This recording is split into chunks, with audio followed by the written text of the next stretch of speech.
Hi, it's Dukes here from Socks, Dukes and Rock and Roll, and I'm joined by Jez from the Doves. Hello, how are you? I'm great, how are you? I'm very well, thanks. Yeah. Welcome to Crewe.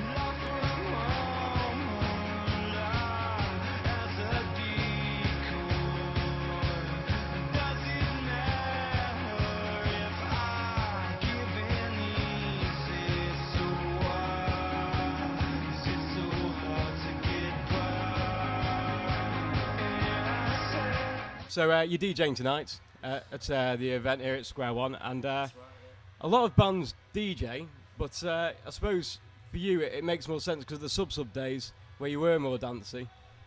yeah, we've always DJ'd, bizarrely enough. We've always we didn't really see any difference between DJing and writing sort of dance music in the early days. So, yeah, I mean, who doesn't like playing music when they come back from a night, or just playing music to your friends? It's what musicians do as well. They play each other's songs, to other. Say, check this song out, And it's an extension of that, really, isn't it?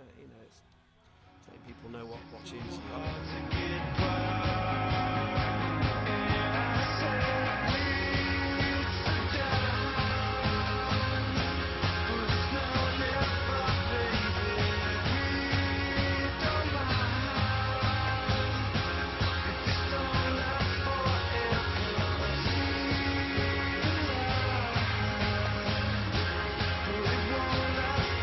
Your memories of the Hacienda, if any? Yeah, a lot. Yeah, I know what you mean.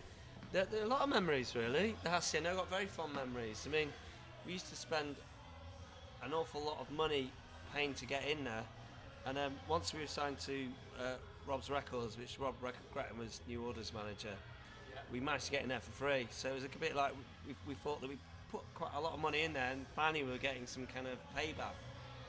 So we spent an awful long time in there. It was every week. We spent, it's also whole social evenings were around going out in the Hacienda, really. A lot of fun memories.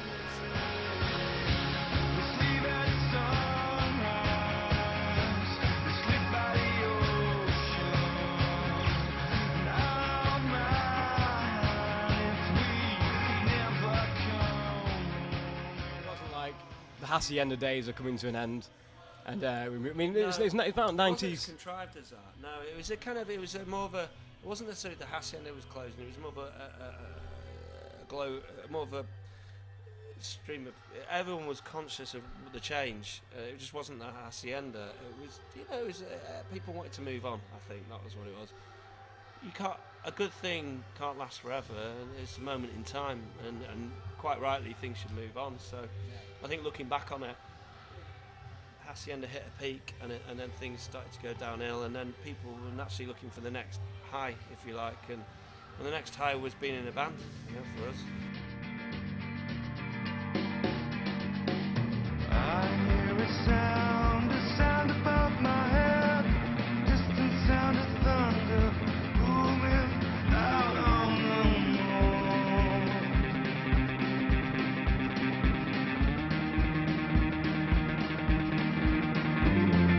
Blackbirds flew into the cooling towers. I packed my bags, thinking one of those hours with you,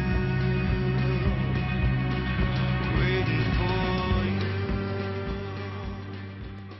Okay, the last album you released was Kingdom of Rust, which was released in April 2009, just over a year ago. And before that, it was Some Cities, which was 2005. How many years do we have to wait for the next album? 3-4 years, so the next one's going to be 5. Listen, we're taking a break now. We're working on, we might work on projects outside the band for a bit. I think it's much needed, to re-energise our ideas for the Duff's 5th album, so it's going to be a while. Kingdom of Rust. I long to feel some beauty in my heart, so I go searching right to the stars.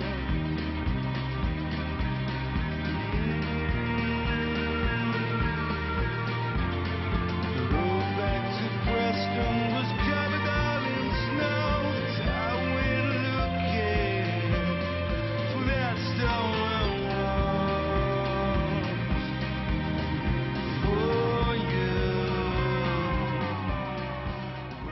interview a lot of unsigned bands on the Sock Stooges and Rock and Roll Show, and you like the name? Yeah. It's a good name. So, what advice would you give them with regards to getting signed? I mean, there's so many bands out there at the moment. Say it, but getting signed doesn't have the air of mystique that it used to have. You know, I mean, obviously everyone's aware the record industry's changed, without sounding too arsey. But it's all changed, you know. A record deal isn't what it used to be, you know. There's no money, so but that's not really changed. As long as you've got a self-dogged belief and a sort of almost a kind of stubborn self-belief, you know. Try not to. I've always said never listen to rejection. You know, if you get rejected, don't matter. Just pick yourself off the floor and dust yourself off and just go back in there. You know, you really do have to have a kind of a fight. You have to be a bit of a boxer. You know, I mean, that's partly why we had a boxer on the front of our first album, to show the mentality that no matter how many knocks you get back up and you carry on fighting. So that's my best of fight. Keep fighting. You know, don't expect big deals. Don't expect loads of money. It's not going to happen. You've got to have. I think you have to release something that you're proud of, and don't take rejection to the heart. You know. Regular listeners of the show will know the game deal or keep what you got. Basically, Jez, there's 2 envelopes here. You can see them. Yeah. You have to put this in between my legs here. Yeah. Improvise. So I'm going to shuffle them. It's a great game. So you can pick one.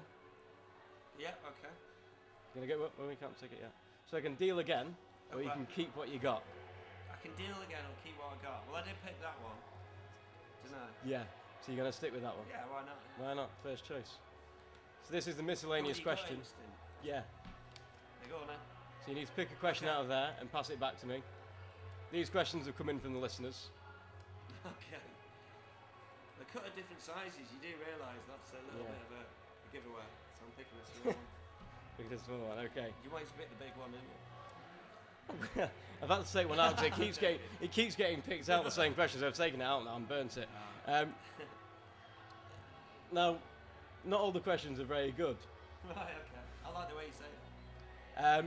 How would you react if you were transformed into a fish? Jesus, what? Yeah. I need to do some acid before that. You know what? Ask me the question again. How would, no, right, it's pretty appalling. This is from Rash Kadodia in London. If you were, how would you react if you were transformed into a fish? How do I react? Well, pretty obviously, I'll be quite shocked, and then hope I get some fish food coming my way, you know, for survival techniques, and I hope I don't end up in a bowl of goldfish. Although the memory's only 3 seconds, so that might be an advantage. You know? It might be an advantage. Well, Jez, I'm glad we've finished on such a brilliant question here. Thank you very much. Thank you.